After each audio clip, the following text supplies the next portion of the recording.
right, good morning, Buckeyes. Let's go ahead and get started. Hopefully, you guys are all doing well and making your way through the week. I want to say that I thought it was kind of interesting for a little bit there. I was looking at who was signing in. I thought for a while it would only be the females in the class. We'd be maleless. We do have one male with us. I was kind of thinking back. I had not a grad class, undergrad class like that, where it was like 40 students. It was myself and like 3 other guys, 2 of which decided to like never show up. There's our one male so far this morning. Ross is here.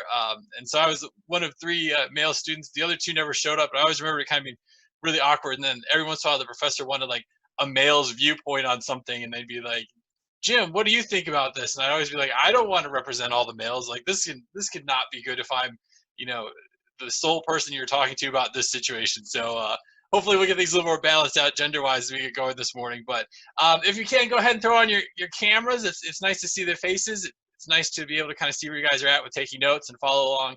Make sure I'm going the right speed for everyone. So hopefully you guys are doing well. I know it's kind of feels like it's been a long week, at least for me, but hopefully we'll have a good lecture this morning and keep things going. So what I want to do is just kind of start off to see if there's any kind of questions, things I can answer for you guys. We did kind of a lot of announcements and checking in on Tuesday, so I don't know if there's a ton for us, but just kind of want to check in with you guys, make sure everything's good.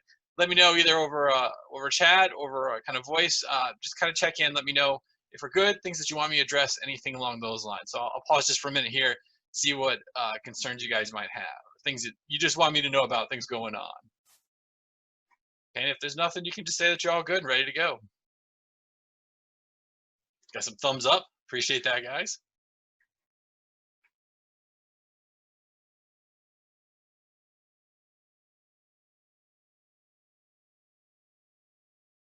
All right.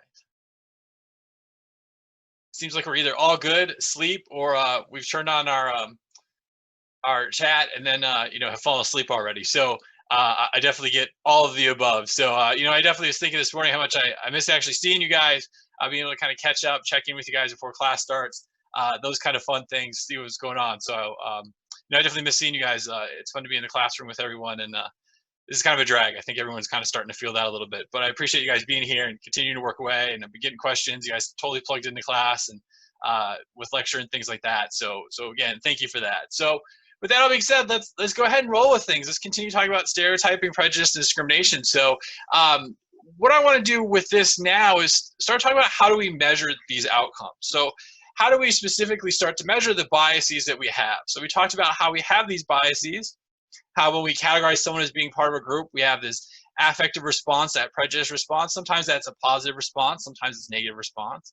We categorize someone as part of a group, we discriminate against them, potentially. So treating them potentially in a more negative way, not helping them as much, not making eye contact, not be as engaging with that person. Or conversely, you experience a positive discrimination where suddenly they get the benefit of the doubt, or they get advantages because they have some kind of alumni connection that one has.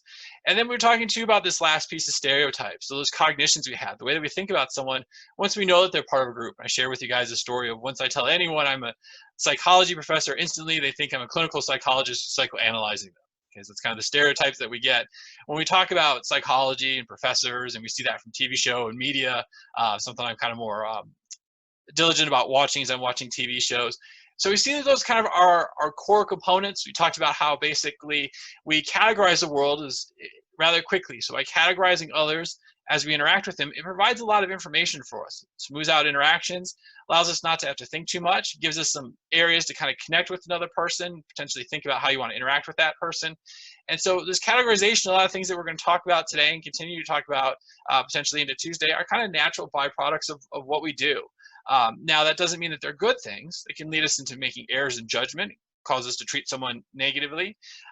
So we do want to be mindful of that. But one of the things that becomes a challenge for us as social psychologists as we think about stereotyping, prejudice, and discrimination is to be able to measure the biases that we have. So the idea here is that we want to capture how people are really feeling, and sometimes that's a difficult thing to do.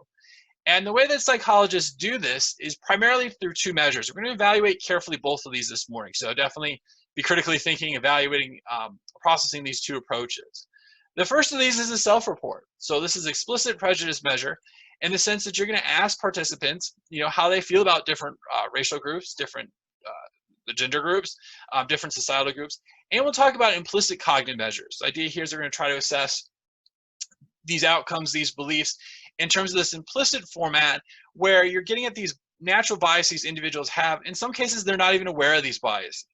So at different points as I'm going around having interactions with others, I'll kind of walk away from the interaction going, how did I treat that person? Or, I noticed I wasn't very nice to that person. Was that some kind of bias I might have had that I just wasn't really aware of until I took that time to stop and think about it? So let's break these two down, starting first with talking about kind of these self-report measures. And again, I'll ask you guys to evaluate these as we go forward. So these are kind of the examples that we might see if we're going to do a self-report measure. So you guys have likely done a self-report measure, whether it be in an intro to psychology class, maybe it's something that you were asked to do as part of a survey for products or different political things. We've all kind of done these self-report measures where we just kind of indicate our agreement oftentimes with different statements. So here we have an example here. Please indicate your level of agreement with the items using the scale, this 1 to 7 scale. So this is a pretty traditional scale. And so you might respond to, there are so many black criminals because blacks are more naturally aggressive.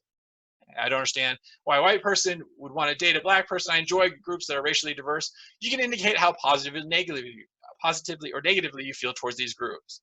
And you'll see this last group, this last time I should say, just for kind of teaching purposes here, that's scored in a different way, meaning a higher value here equals greater racial diversity, greater acceptance of racial differences. These first two, a higher number means that you're disagreeing with them. So we kind of score them a little bit differently depending upon the way that they're set up. But this is kind of a really kind of straightforward way of asking how people feel about different racial groups, different societal groups. But we want to be critical, and so have social psychologists, in evaluating these type of self-report measures. So in thinking about this, I want you guys to definitely jump in. What are some advantages and disadvantages to self-report measures? Okay, so kind of imagine putting yourself in a position that you're trying to collect data. You're trying to be mindful of kind of all these advantages and disadvantages. What would first off be some advantages for using these self-report measures? So why would a researcher want to use these measures where they're just asking directly someone how they feel about different racial groups, what their beliefs are? I feel like an advantage would be that it's like fast and it's easy for people to respond to. It's not like in-depth like questions, so you can easily and quickly answer the questions. Okay, so I think you're thinking very similar to what other social psychologists have when they think about self-report measures. So absolutely, it's quick, it's easy. Participants have done this before. Many of you guys have done this before. I met with Joe, who's the intro to psychology tutor, yesterday for his thesis defense, and we talked about the fact that maybe part of what was not quite working well in his study was that the measures were too complex. It was too hard for participants to really kind of understand and process. So absolutely, these are really straightforward and kind of really easy. They're very simple. Okay, so great first advantage. Let's think of maybe 2 or 3 other advantages to using these type of measures. Again, kind of think about this from a methods perspective. Maybe it's an advantage because it's more reliable for people, I guess. Okay, so what do you mean by reliable? Because I think that's the important piece of what you're saying. Like easy access. Okay, so it's easy access. You can consistently measure these things over time, so that's something that's helpful as well. It requires kind of minimal resources, so that makes it a little bit more reliable. You're not reliant on things, software, equipment, things like that. Many of you may have already experienced kind of Zoom glitches. We've had that happen in one of my classes. So, the idea here is it's pretty straightforward doing this. Other advantages you can think of these self-report measures. It's not terribly expensive to administer them. Yeah, and I think that's a large part why social psychologists, when it's appropriate, use these questions. So I'm working with my social psychology lab class, and all the measures are self-report measures in that class because we just don't have the resources to do anything more complex than that. So you guys have kind of really hit on these advantages. It's easy to administer, so it's intuitively easy to understand. Doesn't require a lot of resources. You don't need a special computer, special software. They don't have to download everything, and that likewise makes it cost effective. So I know one of the first positions I had really doing research was over summertime at Northwestern, and I had to go to different places to help administer tests. In fact, I administered an IAT task, which we'll be talking about. And that required a lot of resources. We had to get the computers there. I had to be there. I could run one participant at a time. Versus if we just sent mailers out with these explicit measures, it would have been no problem at all. But they wouldn't have tapped into things that we wanted to. Okay? Now, the advantages seem really nice. Seems really straightforward. But what could be some disadvantages, especially thinking about self-report measures of biases that one might have? I feel like people will give like answers that they think, like what they think they should put instead of what they actually like feel. Okay. So they'll give like a socially desirable answer instead of like reflecting their own beliefs. Okay. So I think especially towards the end there, you're saying that social desirable answer. I think that's the exact biggest limitation of these, is that saying, well, what should I be responding? What's acceptable for me to say? Maybe I do have a bias towards this group, but hey, I don't want someone else to know that. I don't want to put that out there. So I'm going to say, oh no, it's good to have diverse groups, or I could see why a white person would want to date a black person or another minority. Like, oh yeah, I can absolutely see this one. Maybe internally they don't feel that way. Maybe we kind of talk about this public versus private compliance in terms of social influence. You can have that public self in what you're saying versus that private self in terms of what you're thinking. Okay. What could be other disadvantages? Maybe participants can only tell you what they know for sure. Man, you guys are on fire this morning. I love it. I super appreciate it. This is outstanding. I wish I was in the classroom. I'd be going nuts for you guys. So that's exactly it. I mean, I think you hit it right in the head. The first one, that social desirability, is a huge piece of it. Okay, so there's minimal number of groups I think social psychologists would argue it's still okay to be prejudiced against. Obesity is still one of those. But, as Ross was saying, kind of led into you guys just being awesome with the answers, they can only tell you what they know. So they may not know the biases that they have. Okay, so, I had an interaction yesterday and I realized I was kind of being the dominant male in the interaction. I said, oh, shoot, like, that's not what I want to do. Like, this isn't the kind of person I am. So, but I had to take a step back and be aware of it. Otherwise, I wouldn't have noticed. So I can only tell you what I know. In fact, attitudes researchers did a great job with this at one point, doing a study with a car commercial, a car ad. And they basically manipulated whether it was attractive female selling the car or position with the car or not. And they asked participants, well, why did you like this one car over the other one? And male participants couldn't give an answer. It wasn't just because they were males. That's a joke, just in case. Making sure everyone got that. It takes a little bit longer to get that. Okay. The idea was less. It was that they were males and couldn't quite process it. They didn't know why. They didn't put together that because that female was in that advertisement, that made the car that much more attractive. And marketers know this. So you can see, absolutely, as you guys are saying, advantages, easy to administer, but it's not really going to give you maybe a true, genuine answer of how they're thinking. And so with that, what researchers have done is they said, well, let's think of some way that we can assess the biases that individuals have, maybe that they're not aware of, maybe that they're not willing to share. And so that's where we're going to kind of turn into what we call these implicit measures. Okay, so that's where we'll focus on kind of our next stretch here. We'll do a little bit of practice and evaluation with these. So one of the ways that we can look at implicit cognitive measures is through priming. So let me take a step back and talk about what implicit cognitive measures are and how we kind of use this priming technique to understand it, at least in terms of one approach. Okay, so these implicit biases that we might have are kind of these internalized biases that we're not necessarily aware of. They're still kind of guiding our behavior. They're still influencing our reactions, but we're not necessarily always coherently kind of putting together. There's sometimes biases that might come to mind if we're carefully processing information, but they kind of guide our actions without really thinking about it. Okay, so this might be this kind of negative affective response that you have to a group, but you're not really thinking about that emotional response to it. And when we talk about these implicit cognitive measures, it means that we need to get at the way people are thinking without asking them directly. Okay, so that's the biggest piece here, is we're going to try to get at these biases without asking participants directly, getting around the self-report limitations we've talked about. So one way we can do this is through priming. And you expose a participant to a stimulus to find if that stimulus activates related concepts. Okay, so if I get you thinking about ice cream, so I prime you, I flash something up here about ice cream, you're probably going to start to think about related concepts. So you might think about other desserts. You might think about it being summertime. You might think about other memories that you have. If I've activated that concept of ice cream, those things should be faster to respond. You should be able to think quicker about ice cream. Okay. In fact, when I say ice cream now, I'm thinking about the interaction I had with my next door neighbor, who was a good friend of mine, a Cubs fan, and he wanted me to go get ice cream for him yesterday. And so we were debating what the cost was of going and getting ice cream, and he said he'd pay for my ice cream if I went to get his, and we were chattering back and forth. So now, if you were to ask me to think about my next door neighbor, Phil, that's something that's now more salient to me because that concept of ice cream has been activated. He's now related to that concept. Okay, so getting past neighborhood interactions while going for a walk. What we can do is we can measure how fast participants respond to related concepts. Okay, so by priming, by getting participants to start to think about these concepts, we can see about how quickly other related concepts are there, which shows us the strength of these associations. That's one of the things we're doing here is we're evaluating these associations and how strong they are. And these can potentially show some of our biases. Okay, so this kind of gives us kind of that abstract picture of things here. Let's go ahead and kind of give an example. I think it'll make it a little more concrete for you. Okay. So we can think about the first example here of kind of this blonde ditzy idea, this association that we have. And what we can do as researchers, we can put up stimuli such as a blonde in this case.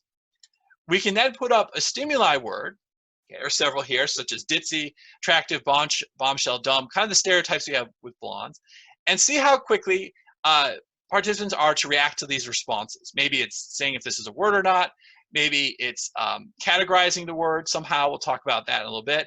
But if the concept of blonde has been activated by showing this picture, the more the participant has these same kind of beliefs about blondes being ditzy, attractive, bombshells, or dumb, the faster those concepts are going to come to mind. Now, conversely, if we put up a brunette, okay, in this case, it just happens to be Jessica Biel. I don't know how that happened. And she'll always be Jessica Biel, not that other guy's name, right? Okay. If we put up her, if we put her up, if we don't have these same associations, it should take a participant longer to come up with these words or do whatever task is related to these words. Okay, because the association between brunettes and these concepts isn't as strong compared to when we think of blondes and these concepts. Okay, so by thinking about a concept by priming it, we can see how quickly other related beliefs and ideas are associated with it. So let me pause at this point to see if you guys have any questions before we start to get into the implicit association test, which is really kind of our strongest measure of implicit attitude. So I'll pause here just for a beat, see if we have any questions. If you're good, let me know over chat. Then we'll start to unpack this in terms of this IAT.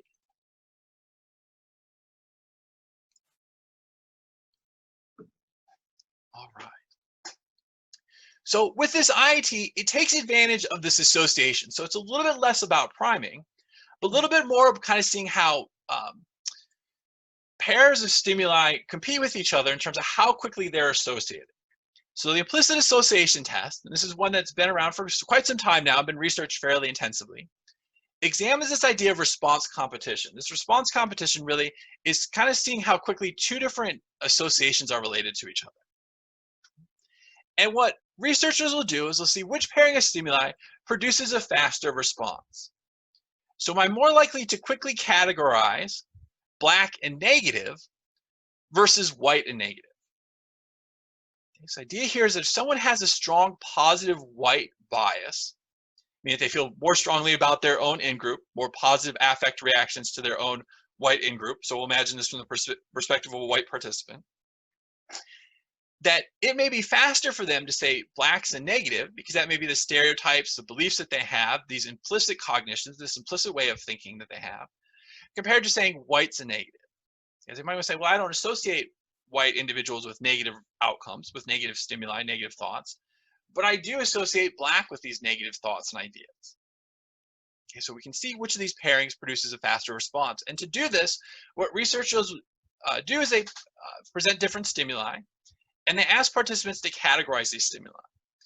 And when they categorize the stimuli, again, there's different cognitions, different associations that are activated. And the more that these associations are activated, the faster participants get at doing this task. So if they think of blacks as negative, it's easier for them to do this task because that priming has occurred. So now it's easier to categorize that black and negative compared to individual putting together white negative, something they probably don't think about, process much together. So what I want to do with this, okay, is kind of walk us through an implicit association test. We're going to evaluate this. We're going to think about it in a couple of different ways. Okay?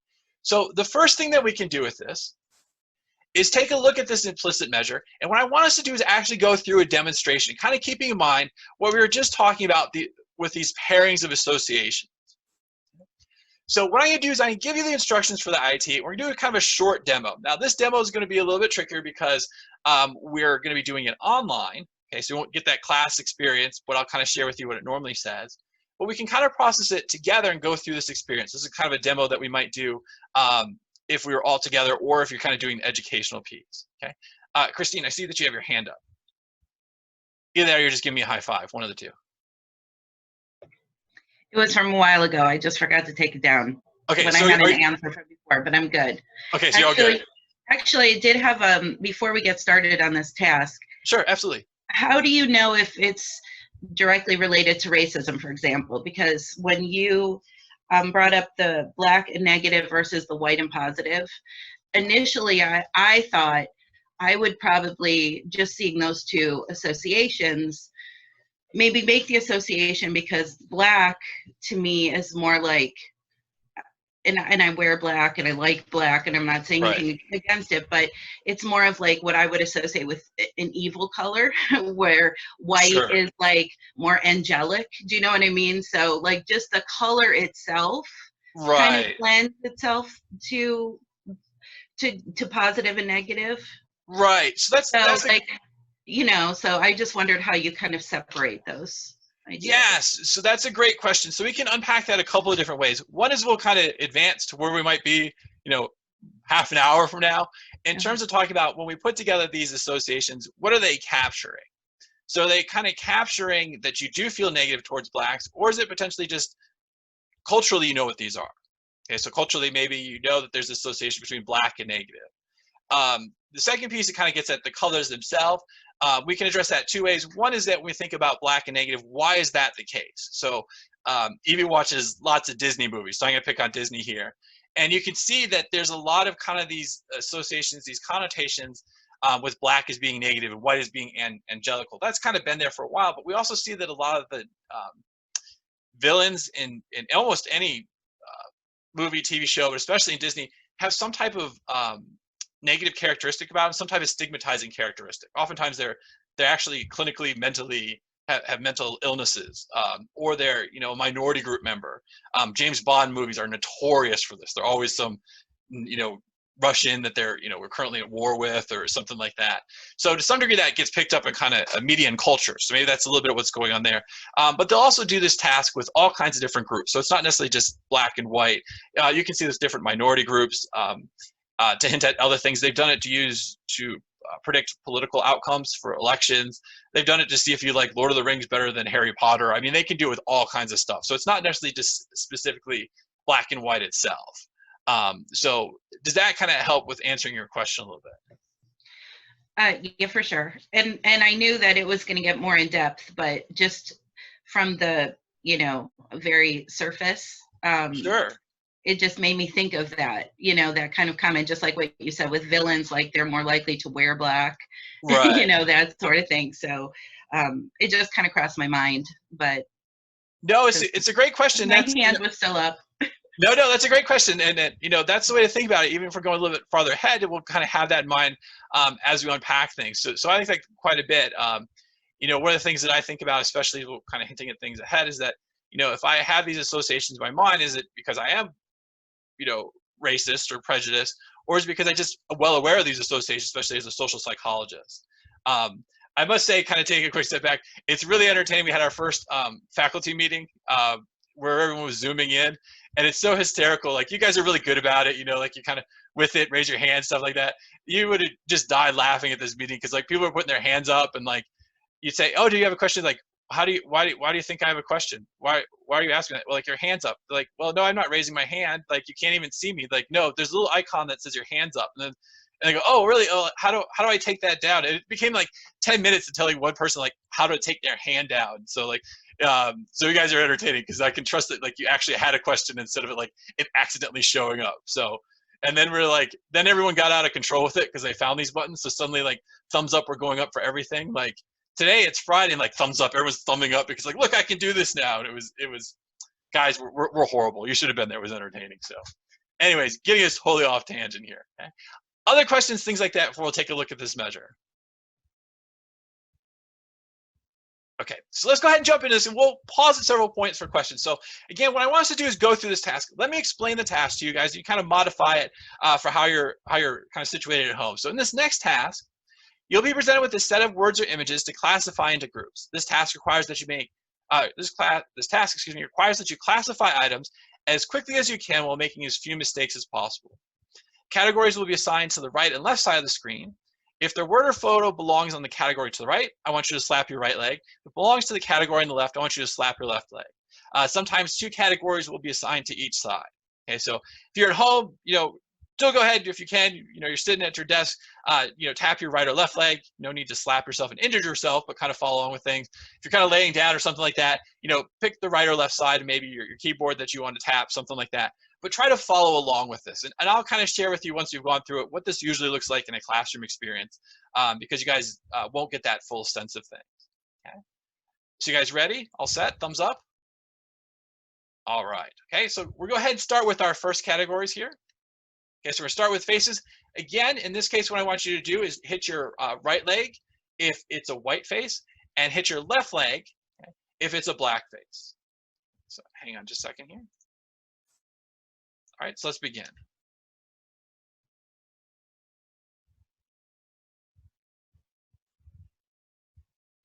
All right, so now we're going to do this with words. So I'll give you several words that you're going to categorize as either bad or good. The bad words will be agony, terrible, horrible, nasty, evil, awful, failure, hurt. Our good words here will be joy, love, peace, wonderful, pleasure, glorious, laughter, and happy. Okay, so again, you're going to be categorizing these, hitting your left leg if the word is good, hitting your right leg if the word is bad. Okay, so let's go ahead and begin.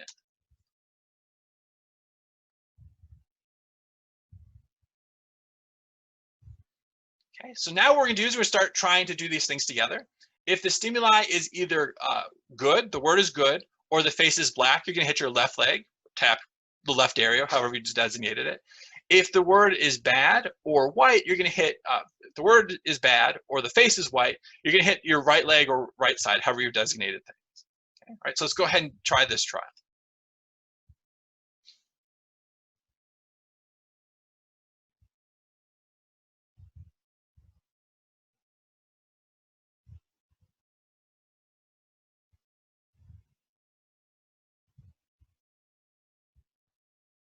All right, so now we're going to switch sides. We'll practice with this a little bit again. We'll do faces again. In this case, you're going to hit your left leg if it's a white face, your right leg if it's a black face.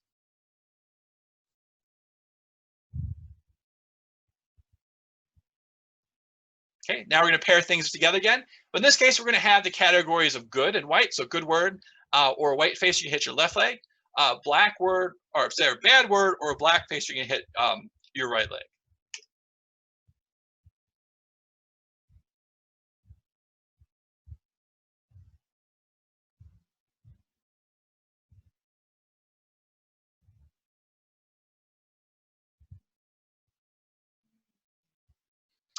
All right, so before we kind of delve into the science behind this, break things down a little bit more, before I share what usually happens in the classroom setting, what was kind of your initial reaction to the IAT? Okay, and you can evaluate as well, kind of answering things. Do you think it accurately measured your implicit bias? Why or why not? So thinking about both of these responses, I want to get kind of a couple of answers from you guys in terms of what your reaction was to it. Do you think it worked successfully? Do you think it measured any kind of bias that you have? And where did you see as kind of potentially being successful versus maybe not? Okay, so I want to gather a couple of responses, kind of get your impressions on this before I'll share a little bit more about it. I'm always interested to see kind of what you guys think about this in your critical evaluation, especially because for many of you, this will be the first exposure to it, at least in terms of a scientific approach. I felt like I was more focused on like just my hands, like and trying to remember like which side was which. Like I wasn't really focused on what was like being presented. I was just more focused on what I was trying to do. Okay, so focus a little more on what you're trying to do. That makes sense. And keep in mind too, just to kind of help with that a little bit, this is kind of a trial. So, if you're doing this on the computer, as you'll see in the video we'll show, there'll be many trials. You get really kind of comfortable with it. But I can definitely see, like, at least in our demo, and especially for some of that time when you're on the computer, it takes a little bit just to kind of get that mechanical management together. Okay, so absolutely, okay? So great initial reaction. Other reactions, other kind of thoughts as to the effectiveness of this. I thought it was more difficult the first time you like switched up or like added like the 2 categories. So you had like bad and white and good and black, because like all like taught that this is, I mean, it's a stereotype, but like bad is black and good is white. Right. So when you have to like distinguish between the 2 and like you're going through them that quickly, it was like really challenging to like remember which side was which and like going through it. Okay, so it's kind of challenging that first round. You're kind of tapping into a little bit what Chrissy was saying before. It's kind of black and bad and white is good, kind of that inherent understanding that we see in media and kind of just general perceptions, reading stories, things like that. Okay, so absolutely. see that as being kind of a common response students have, so you're kind of tapping into that initial reaction many have. Other initial reactions or thoughts you can share over chat if you'd like. I'll read it out for you. But other kind of thoughts you have as you're going through this. I mean, it might just be me, but I just don't understand like how that can accurately like represent like somebody's prejudice towards a certain group. Okay, so I love that analysis. Can you kind of share why? Because I think you have a great vantage point. I think you're very much in the class not alone at all. Well, I mean, I guess you're kind of you're just tapping like whether like something shows up, like you're doing what you're told to do. So Okay. I mean, I don't really, in my mind, I just don't understand like those things that don't connect with like representing or like measuring how prejudiced somebody is. Okay. Because you're just like tapping on something like based on when a word comes up or like a picture comes up. Okay, so I want you to hold that kind of philosophy, that thinking, that criticism. As we go through, we'll kind of unpack this more. I want to see if that starts to change as we get kind of in the science behind it. If we look kind of more of a real demonstration of it, do you think that mechanical response to this categorization is actually really capturing kind of these implicit biases? And I think Morgan, your analysis, your criticism of it is exactly where social psychologists went right away. Like, how does this make any sense? Like, come on, And so keep that, I mean, especially if other of you are feeling the same way, keep that thinking in mind. And then let's see if it kind of changes or not. And in fact, I'm going to ask you guys if your initial starting point here changes as we unpack things a bit more.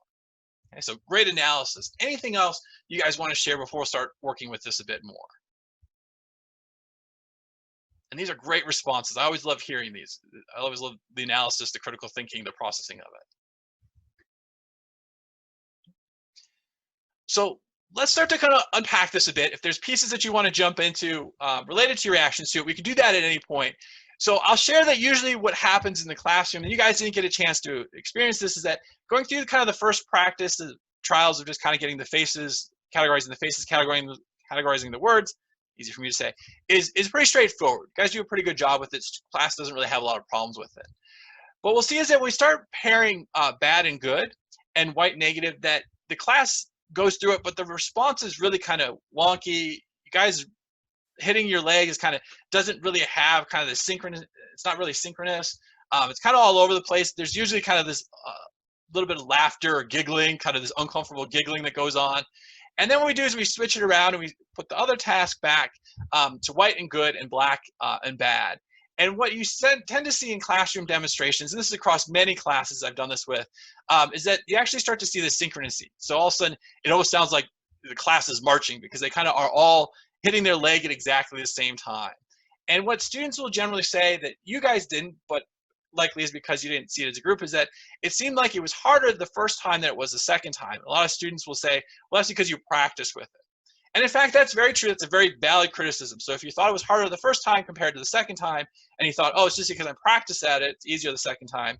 Well, that's a very valid criticism, but I can counter that pretty quickly by saying that when this is done in the technical way, using a computer, they counterbalance it. So what we did, the order that we did would be flipped in some cases. So in some cases, instead of doing bad and white, it would be flipped so that you'd be doing bad and black first. Okay, so we can kind of rule out that practice effect right away by just simply changing the order so that half the group got the order that you guys did, half of the group would get a different order. Okay, so you can rule that out as an explanation. So if you're thinking, oh, it's just a function of having more practice the second time around versus the first, we can address that issue. So what I'm going to do now is I'm going to show you an IAT video. So this is going to be a video with the originators of this study, Banaji and Tony Greenwald. And what it'll do is it kind of walk you through the science behind this. It'll give you some demonstrations as well, so kind of ones that look a little bit closer to what the actual task was. And they'll talk with different participants that come from kind of these different backgrounds, including the rapper Shabam, which I'm sure you guys are all really familiar with his work. No, you're not at all. I actually looked up one of his songs and it's horrible, just so you guys know.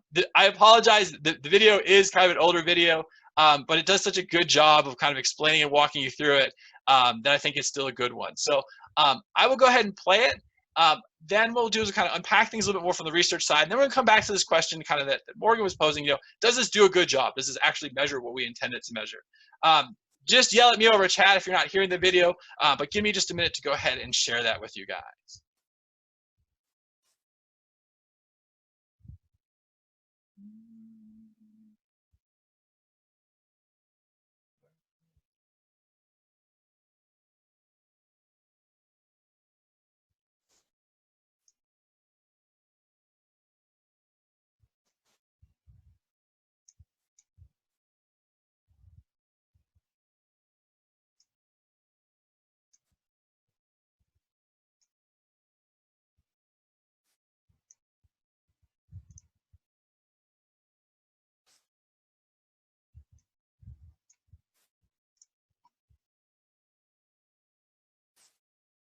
Sorry, guys, we're out of control this morning.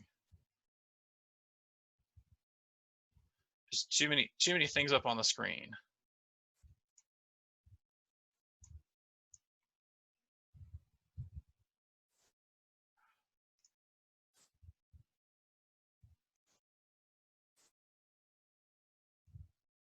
Line with Jane Pauley and Stone Phillips, plus Tom Brokaw, Katie Couric, and Maria Shriver. From Studio 3B in Rockefeller Center, here is Stone Phillips. Good evening. We begin tonight with a question that can touch a nerve. Are you prejudiced? Many people would answer no, but how many people would be willing to take a test to prove it? You're going to get a chance to do that tonight. But first, you'll see two groups of people, black and white, take that same scientific test. Some of what they learn surprised them. What will you learn about yourself when you take the test? Here's Sarah James with a Dateline Discovery Channel exclusive. Police do say the 4 officers unloaded 41 rounds inside this vestibule and Diallo was killed. An unarmed black man killed in a hail of 41 bullets by 4 white New York City police officers. What happened to Amadou Diallo led to a high-profile New York trial. Not guilty.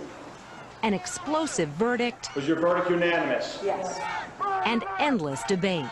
Some thought the verdict was just. The guy was shot because the officers thought he had a gun. Others, just an outrage. An unarmed man, no police record, nothing! Same verdict, opposite reactions. Why is it that we often see the same thing so differently when race is a factor? You may be saying, not me, I'm not prejudiced. But is it possible that virtually all of us have a hidden racial bias, hidden even from ourselves? That's exactly what this test is designed to uncover. Here's how it works. These words and faces appear rapidly, one after another, around the screen. The test taker is supposed to link each one to the left or right box here in the center, linking positive words like friend to good, negative words like awful to bad, white faces with white, black faces with black. And it's the mistakes that are so revealing. We find that frequently. Some people are disturbed by their results. Ready? Go. Dateline put this experiment to a difficult challenge, testing a cross-section of men and women, including some who have impeccable credentials in race relations. People like Rhonda, a civil rights attorney. Okay, I'm ready. Okay, here it is. During the first half of the test, black is linked to bad and white is linked to good. Right. For Rhonda, this half of the test is a breeze. She never makes a mistake. Okay, very good. Now, we'll give you the other one. Okay. But let's see how she does when the information is reversed, when the left box, marked bad, has a white face, and the right box, labeled good, has a black face. Left, left. Suddenly, right, the test right, becomes much more right, difficult left, for Rhonda. About a third of the way through, she makes a mistake, linking the white face to the right box, even though that shows a black face. I lost it. Okay. Rhonda's score indicates a strong preference for white.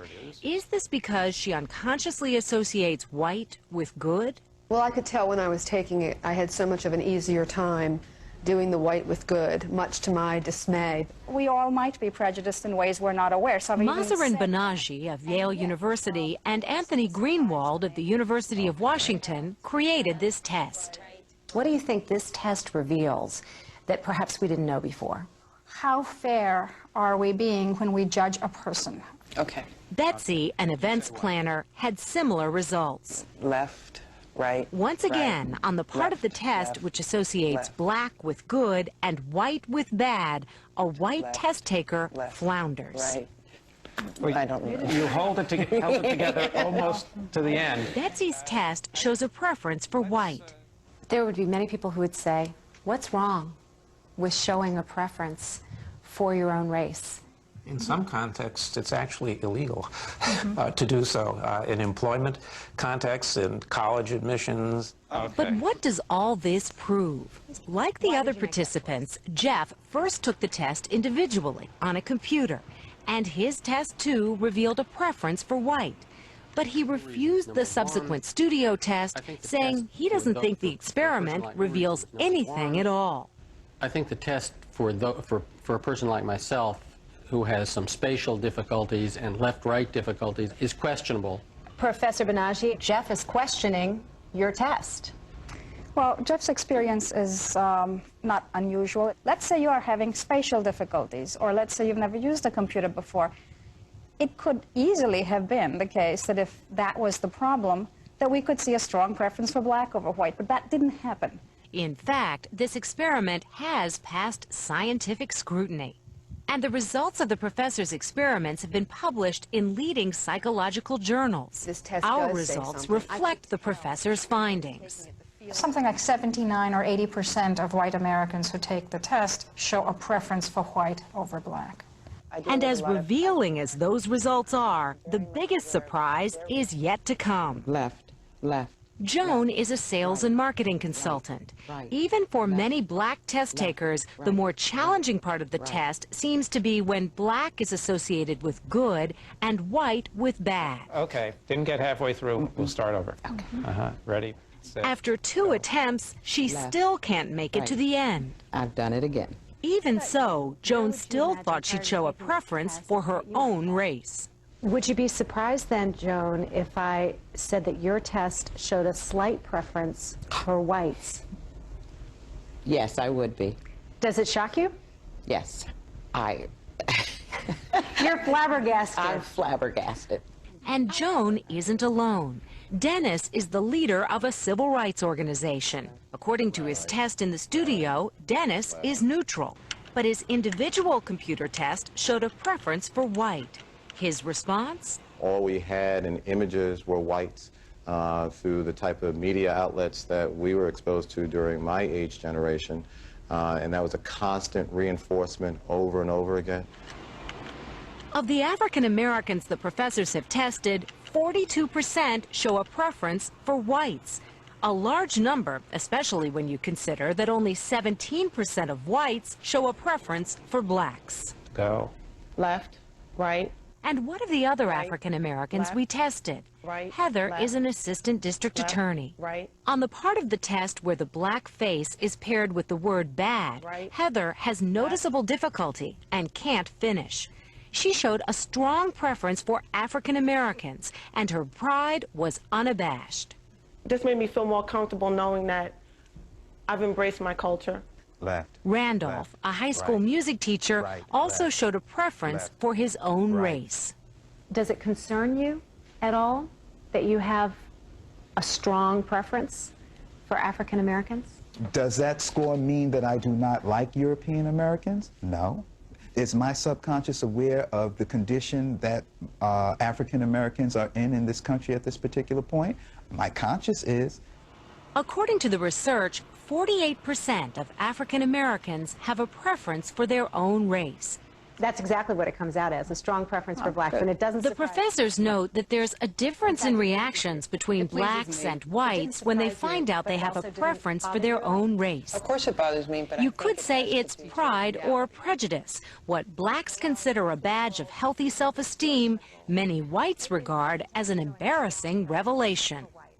when I did poorly on the black being good, is it because I can't come to say that I'm bad? And is it just in our nature that there has to be an us and a them, and them is going to be the bad guy? The professors say this test also reveals something else, something more subtle but equally important, that even unconscious racial biases may affect your behavior. For instance, do white teachers unconsciously favor white students? Right. Jennifer teaches 6th grade. Right. Oh. Jennifer, your score came out as a strong preference for white. Do you believe that those unconscious attitudes for whites affects your teaching? I would hope not. I don't view people by what they look like. I view people on what they can do and what they feel and how they are. Jennifer says she consciously strives to treat students equally. But psychologists say all teachers should be aware that hidden biases can still seep through. And teachers aren't alone. What happens when a police officer has an unconscious bias against a citizen? If a police officer is going to shoot 0.2 of a second faster at an African American than a European American, well, that could be a matter of life and death. These aren't just words and faces on a screen, not just abstract images. This test suggests that when it comes to the potent question of race, our subconscious is making decisions every day, decisions that in real time, in real life, have real consequences. All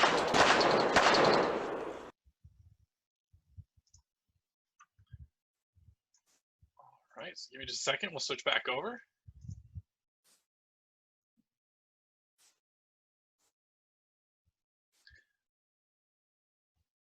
All right, so I definitely want to hear at this point your take on it, having gone through and experienced it yourself for a little bit of our class demonstration, now having learned a little bit more about the science behind it, seeing other people's reactions.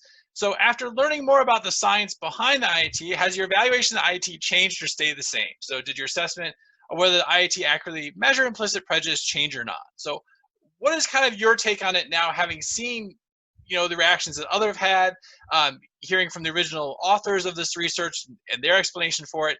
Has it changed? Has it stayed the same? Kind of what's your initial reaction before we'll share just a little bit more about the research side of it? So I'll go into some specific research studies here in just a little bit. So I'm just kind of curious what your kind of overall takeaway is from just kind of watching a little bit more information.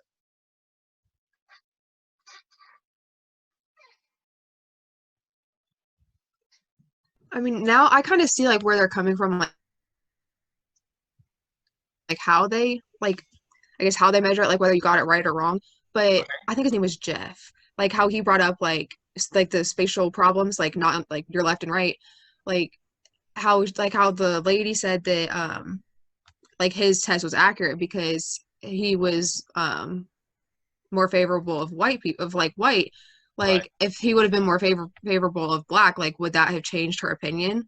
Since like he kind of went along with like his results kind of matched what they were expecting. Like she said it was right.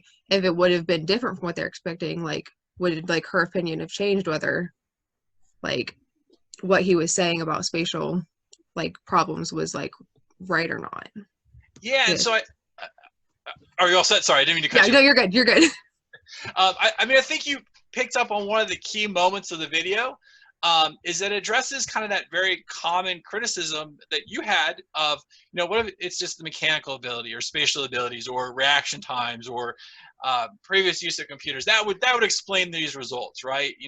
Or it's really not capturing things. And I think Mazarin Banaji makes a really great point that that's kind of noise in how well the test works, but it can still show that bias because it's equally likely that those deficits would affect, being pro-white versus pro-black. And so I think that was a key exchange that I'm glad you highlighted, because I think it really helps understand the mechanism behind the IAT and how it accounts for a lot of these, criticisms. And keep in mind too, one thing they didn't address is that they go through a lot of trials. I mean, there's hundreds of trials of participants doing this. So even if they're unsure, they have spatial abilities, you get kind of settled, you get kind of practice with it. So at least by the end of the task, you're more efficient with it. So I think it's great that you kind of picked up on that, because I think it addresses one of the points that you made right away. So great analysis. Other kind of reactions to this, again, did it change your impression one way or another? What was kind of your thoughts now that we've gained just a little bit more information before I add just a little bit more here? Let's get kind of one other response at least. Yes, I thought it was interesting how like the white people who had a strong preference for like white, how they were like ashamed by it, but then the black people who had a strong preference for black, like it was like a sense of pride. And then how the black people who had a preference for white, like they were also ashamed, but like I don't know, like I feel like it's hard not to like have a preference for your own race, I guess, like in like unconsciously, like not even necessarily being racist, but just like I don't know, like it's almost like it's like how do you avoid it? Like, you know, like it's I don't know. It was interesting. Yeah, and so I appreciate your analysis. I know you're kind of trying to formulate it as you're going through and processing it, but I mean, it picks up on kind of two interesting pieces, that pride versus prejudice response. I thought the commentator, the news anchor, kind of captured it well in terms of saying, you know, for African Americans, if they experience pride for this race group, you know, that was you know, a positive response to their African American group, that was pride. But versus you know, whites, if they had a preference towards a white group, that, you know, that was, I'm being prejudiced, I shouldn't be that way. And so that might get into a little bit of kind of this difference between minority and majority status. So minorities might be endorsing their identity more because it's distinct, because it's a bigger salient piece to them, because of the way of kind of coping for the negativity that they might get. So I mean, I think that's kind of one piece to it. And I think you raised the other piece that we've been talking about kind of along the way, of that, you know, we categorize others as being part of our in-group or out-group, and we want to have a positive feeling towards our in-group. Okay, so you want to feel good about being an Ohio State student. You want to feel good about your race, your gender. And so that's kind of inherently a byproduct of that positivity, is that you might feel negative towards the other group. So, you know, some of the research really starts to get at this idea of this in-group love versus out-group hate. So is that they both have to happen. If you love your in-group means you hate your out-group, or can you love your in-group separate from hating that out-group? And so that's where it starts to get kind of tricky. And that may be kind of where that bias needs to be investigated a bit more, of, you know, how much of it is the differentiation between your own in-group love versus the out-group hate. But I think you're tapping into what I try to argue with this lecture and in my stereotyping and prejudice classes, that the reactions that we're seeing in the IET are very typical of how we would see with kind of any intergroup interactions. You want to feel good about your own in-group. And I was also thinking, like, I feel like other races, like I feel like, I mean, I'm sure they have, but like do it with more than just whites and blacks too. Like, I feel like that could show a lot as well, so. Right, so absolutely, and that's a critical point. I'm glad you're bringing it up. So we're focusing on black versus white, but they'll also do this with all kinds of other minority groups. They'll do it with age, with gender, with obesity and things like that. So they do see similar patterns. But absolutely, we're really focused on one kind of narrow aspect of it for the sake of kind of demonstration purposes. But absolutely, you'd have to generalize the effect across other social categories to really show that you have something strong. So absolutely. Okay. Great analyses. Let me pause just a little bit more, see if there's others you guys want to chime in with, because this is by all means not something that's you know, tried and true within social psychology. It's really evaluated. The implicit association test is evaluated all the time. Okay, so anything else, either through kind of jumping in or through chat? I guess I have a comment. Yeah. It makes me even more frustrated, I think, that we called ourselves black and white. Okay. Then a long pet peeve of mine, just because I think there is that association with, like I said, with the color itself. Okay. And so, so just, I mean, I think there could be some bias there, just because of the color association. Just, yeah, just speculating, like, you know, shades of color. I mean, I don't know how to get around it, but, you know, I'm much more about, you know, shades of skin being the same color, but just different on a different shade spectrum. So I think it's probably easy to, you know, categorize people on the spectrum of light and dark, black and white, that kind of thing. But I just wonder how, like, ingrained that is with our association with the color itself, again, from what I was talking about earlier. Right, and that becomes kind of a little bit of which came first. So is it with these inherent biases that we have are now demonstrated in, you know, latching on to black and white and giving even just the color itself connotations. You know, this idea of even, you know, calling minority individuals colored people. So saying, you know, something that goes away from white has a stigma to it. And so, you know, I think you're tapping into this, which kind of came first? Was it, you know, this association with color that then got mapped onto social groups, or potentially the other way around? And that's a difficult thing to tease apart. And, you know, it sounds like, you know, your approach is take more of a colorblind approach of kind of just understand there's kind of variations in, you know, skin tones, and that, you know, that doesn't necessarily designate certain things and responses that you should have. Well, I mean, just like in the census, the census information that just came. Right, very important. How we're all doing right now. You know, the association to race was white. It did, but then they broke down like so many other ones in detail. It was just feeling very frustrated because now, I mean, even the word Caucasian, I can associate with more because I'm European descent, you know, but like just the color irritates me. Okay. The color association. So, but I don't know. I guess it's just so, whatever. I don't think it should have been on the census information that way. When you're breaking down different races to a degree, you know, to a specific degree, but then you don't like say European or you don't say Caucasian. I don't know, but I think that'd be an interesting kind of to something to see if there's some bias even in the census information that was put out. Yeah, so I mean, I think you're bringing up a much larger issue, and it's a good one to bring up within that census is the racial related issues.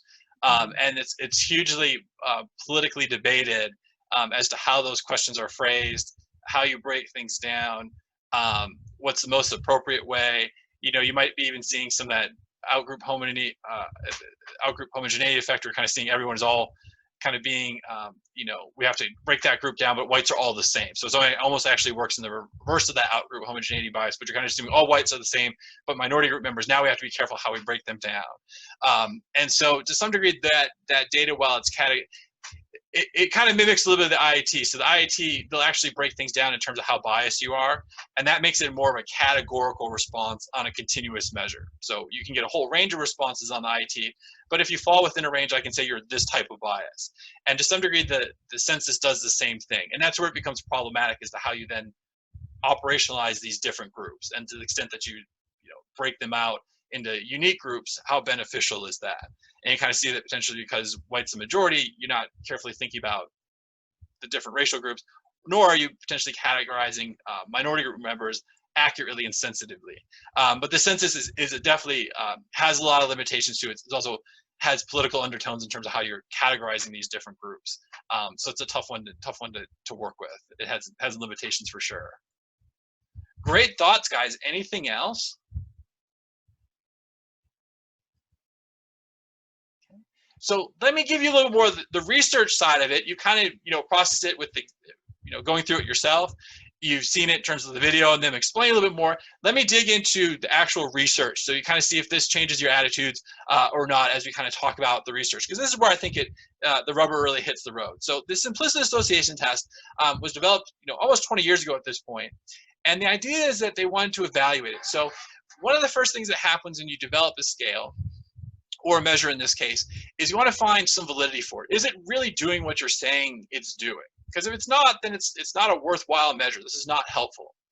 And so Alan McConnell is at Miami University, and Jill Liebold, his graduate student at the time, looked at if this implicit association test was related to discriminatory behavior and explicit measures of prejudice. Okay, so remember, those explicit measures of prejudice are those self-report measures that we were talking about before. And this discriminatory behavior is that behavior of someone, acting negatively towards that person. And what they found, and I'm going to pull up a little bit of actually what they said here, so bear with me just a little bit, is that they found it was related to explicit measures of prejudice. So that self-report response that participants gave in terms of how biased they were, how much they agreed with discriminatory statements, was correlated with this implicit measure of prejudice. So saying even implicit attitudes, these kind of unconscious beliefs, are being picked up by these explicit measures. Now, this over time through different research studies has been seen as connected with each other and a little less connected at different points. So it's a little bit trickier to draw stronger conclusions from that particular piece. But what they did find is that the IAT was related to a number of kind of discriminatory behaviors. So in their particular findings, McConnell and Liebold's finding, they said, in addition to finding that the IAT related to experimenter and judges' assessments, larger IAT effect scores predicted greater speaking time, more smiling, more extemporaneous social comments, fewer speech errors, and fewer speech hesitations when interacting with a white versus black experimenter. So what they're saying in that particular snippet of their article is saying that when they had judges watch these interactions between either whites and a black experimenter or whites and a white experimenter, that judges saw that there was kind of more negative behaviors when it was white interacting with black compared to was white interacting with white. They also found too that just kind of coding different aspects of that interaction, that when whites were interacting with other whites, they made fewer speech errors, so it was a more comfortable interaction. There was less hesitation in their conversation. They talked more compared to if they were interacting with an African-American, a black experimenter. So you can see that even during that interaction, these subtle implicit biases may be coming out in terms of how comfortable someone is in that interaction, okay? How much they're likely to engage that person in that interaction. And they've also done it with black experimenters, black researchers, rating the interaction, and they can actually, from just that short interaction, predict the participants' implicit attitudes. So they can say, hey, this wasn't a very smooth interaction, it was really kind of uncomfortable, and they can associate then that with actual participants' results of them having biases. So you can see that just the subtle behaviors that would have enough of an impact over the course of interaction to cause the interaction to be unpleasant gets picked up with this association test. Mazur and Banaji came out and gave a talk, I believe it was actually about this time last year, looking at the IAT, so kind of talking about other research supporting the IAT. And one of the things that she noted is that IAT results are correlated with the number of hate crimes in a region. So you can go online if you'd like and look at the Implicit Association Test website. They have all kinds of different IATs that you can take. You can take one related to race. You can take it for a number of different things if you'd like. If you had a little more time, I'd actually make this part of an assignment for you guys because it's a great experience to go through. But what she did is that data is collected nationally and worldwide. And what they did in this particular instance was they looked at different regions of the country and how people responded on those IAT tests online, and they correlated it with the number of hate crimes in the region. And they found that there was a significant positive correlation, so that the more negative implicit associations, the more hate crimes there were in a region. Now, we of course have to keep in mind, the limitations of correlations. So I won't make you guys say this out loud, but we know correlation does not equal causation. Okay. We also know that the same people that are taking the IAT are not necessarily the same ones doing the hate crimes. But it still shows that there's some validity to this IAT, that it is capturing how people are responding within a particular region, a particular area. Okay. Another piece that I'll add to this, we'll go through a couple studies, is McConnell again with this student BJ Rydell, who's, I believe it is out in California now, used to be at Indiana, maybe still there, use this implicit association task, okay, to predict the distance of 2 seats between a white participant and an African-American experimenter. So basically what they did is they had the participant, the white participant, interact with an African-American experimenter. They had them go through kind of what we call a get-to-know-you task, where we ask kind of questions about the other person, interacting with them, kind of just a pleasant, easygoing conversation. And they put the participant and the African-American experimenter on rolling chairs. And the African-American experimenter made sure that they didn't move. But what they did is that at the end of the interaction, they measured that distance between the white participant and the African-American experimenter's chair. And what they found is that the more implicit bias that white participant had, the farther away they actually sat from the African-American experimenter. Okay, so they actually increased that distance, and that distance between the two was related to their implicit bias. And so you can think about it, if an African-American or minority individual is having this experience over and over again, where someone's actually distancing themselves from them, we kind of liken that, or think about that as an experience of ostracism potentially. And we know that ostracism, when someone's excluded and ignored, is a painful experience. So minority individuals are experiencing this kind of over and over again in all these interactions. Okay, so there's some argument that minority individuals experience kind of prejudice as like a death by 1,000 cuts. Okay, so all these kind of smaller experiences kind of starting to add up. But for our key piece here, we say that, well, this is validity to that implicit measure. It's validity in the sense that these unconscious biases that we have are playing out in actual behaviors. Okay, we'll kind of unpack that here in a bit more, where even just that distance that they're having is correlated to this implicit bias. So it's not that white participants are managing how exactly far they're sitting away from the experimenter. They're not thinking about this during an interaction. It's too taxing for them to process that level of detail of an interaction. But we see that does get related to their implicit biases. Now, let me kind of continue to unpack this, because I think this is another really strong measure of our assessment of this implicit measure of prejudice. And then after I go through this study, we'll kind of pause for questions. So Carell, Park, and Judd also wanted to give validity to this implicit association test. And what they did is they thought about this association that we have between African Americans and aggression, okay, or violent behavior. And that's an association that's been demonstrated in explicit measures in social psychology research. And so to test this idea, to make this evaluation, they had participants play a video game. So they created a video game where an African-American or white target either held a gun, cell phone, or wallet. And participants were instructed to shoot the bad guy, meaning the person holding the gun, and to not shoot the good guy, meaning the person holding the cell phone or wallet. And this study has a lot of external validity. So there's unfortunately a lot of cases, including a Northwestern student being shot by police officers when they were going to reach for their cell phone or their wallet, to get their wallet to provide identification. And police officers thought that, in fact, the person was pulling out, the African-American or minority individual was pulling out a gun. Okay, so Amadou Diallo, which was at the beginning of the video clip, that story was one where he was almost kind of ambushed by four unmarked four plainclothes officers who mistook him for someone else that they were looking for. Amadou Diallo was completely confused as to what was going on. He went to reach into his wallet to provide identification, and in the vestibule of his apartment complex, he was shot, I believe, 41 times, okay, by the police officers, thinking that he was pulling out a gun. And so this is not to say this happens all the time, but to give a little bit of validity to this overall approach and understand why they're looking at things in this particular way of, having participants go through and shoot the bad guy, but not shoot the good guy. So let me talk with you about what the results were for this study. If you don't get everything down, that's okay. The bigger concern here is to kind of take the larger picture away and kind of do your evaluation of if you think this study helps give validity to this implicit measure. Okay. So what they found was that participants fired on an armed target faster when he was African American. Okay, so the first piece here is actually showing what we would expect to find is that the participants found that this African American was shot faster because, again, we have this association between African American and aggressive or violence. Okay, so because that association is primed by seeing an African American, participants were faster at shooting the bad guy when the bad guy was African American versus white. Okay. Now, they expanded this a bit further and found that they didn't shoot an unarmed target faster when he was white.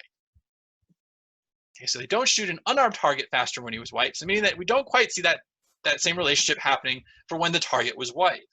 Now, in study 2, okay, I think this is really the one that gives the best kind of understanding of it, is that participants failed to shoot a white armed target more than an African American target. They also shot an unarmed target, African American target, more. So meaning that they're giving the benefit of the doubt to the white target and not shooting that target when he should be shot, according to the directions, more so than the African American target. They're shooting the African American target when they're bad faster, okay, or with greater accuracy. They also shot an unarmed African American target more. Okay, so they're more inaccurate with African Americans, shooting them when they should not be shot, according to the instructions, compared to whites. Okay, so we see this bias coming out in terms of they're not shooting white targets when they should, and they're shooting unarmed African American targets when they shouldn't be. Their third study kind of started to pull this together, and they saw that the effects were stronger for participants who had stronger African American and aggression associations. Okay, so the more so that participants had these implicit associations, these connections, the more so the results of study 2 got stronger. Okay, the more they were shooting the unarmed white target less, okay, compared to the African American, the more they're shooting the unarmed African American target more. They're making that mistake more often. And so this starts to really kind of get at this overarching idea, okay, that we can evaluate, okay, these implicit attitudes, okay, based on kind of these associations that we have. Okay, that they can start to say, well, hey, this is starting to play out in real world consequences. Okay. And one last piece to kind of add here is that there's no association with personal racial prejudice.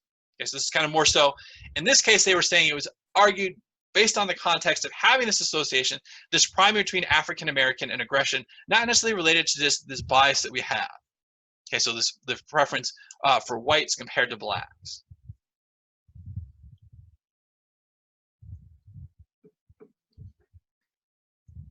right, so I'll give you guys just a second to kind of capture those notes there.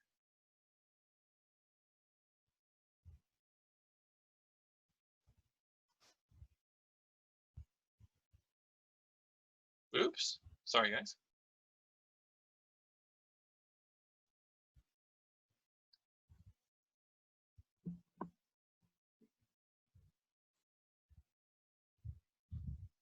So again, the biggest kind of takeaway from this slide, I know there's a lot of details, a lot of information. Basically, the greater this association between African American and aggression, the more participants got primed to think about shooting African Americans in defense, and more likely they would give kind of whites this kind of benefit of the doubt and not shoot that white when they should be. So again, this ties us to actual behavior, and this is actually some of the foundation for where a lot of police organizations will actually go through this kind of implicit bias training, making their police officers aware of these biases that they might have. Sorry guys, I'm having a hard time with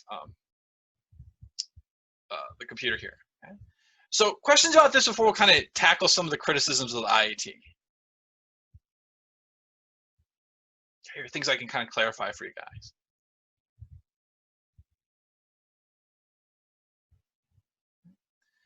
So let me lay out some of the criticisms of the IAT, because I think this is kind of our last piece to wrap on, and it's an important one. We'll kind of go through it a little bit quickly, but I want to make sure that we capture this well. So the IAT is very far from being something that's seen as perfect and without criticism.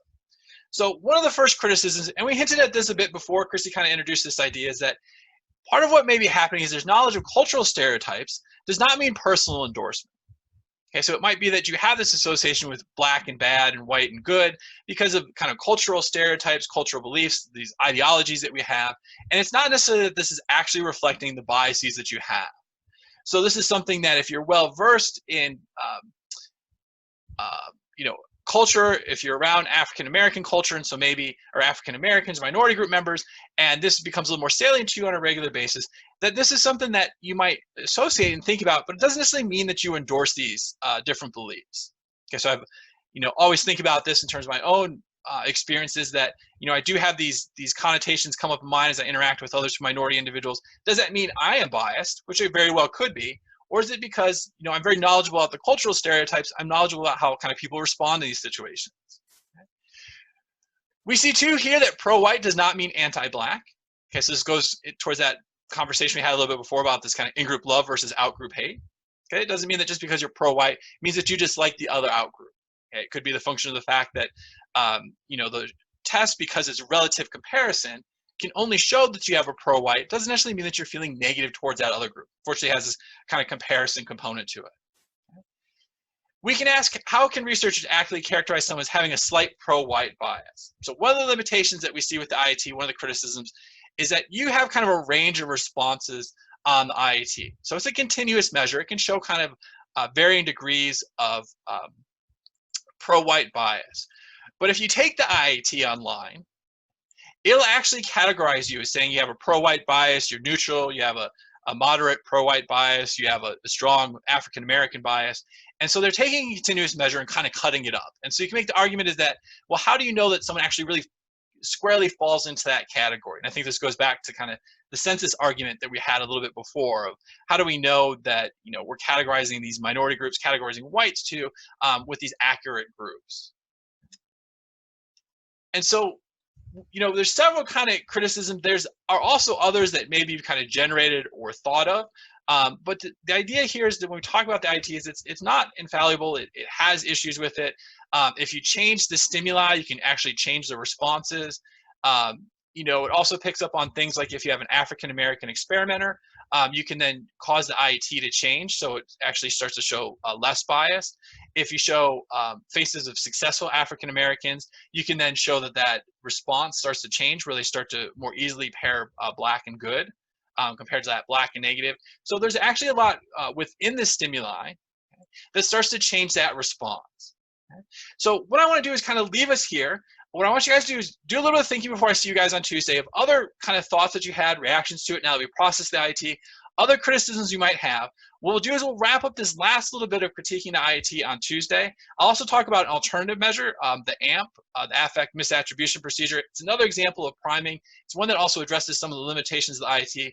And then what we'll do is we'll start to get into kind of some different forms of prejudice and how individuals respond when they are minority group members. So we'll spend a lot more time on Tuesday talking about this, but I think it's an important piece. Again, I teach a whole class on this, so spending 2.5, 3 days on it, it's just a small drop in the bucket compared to everything we can talk about. So I have you guys at the end of the time. Any kind of quick questions I can answer for you guys before we break for the weekend?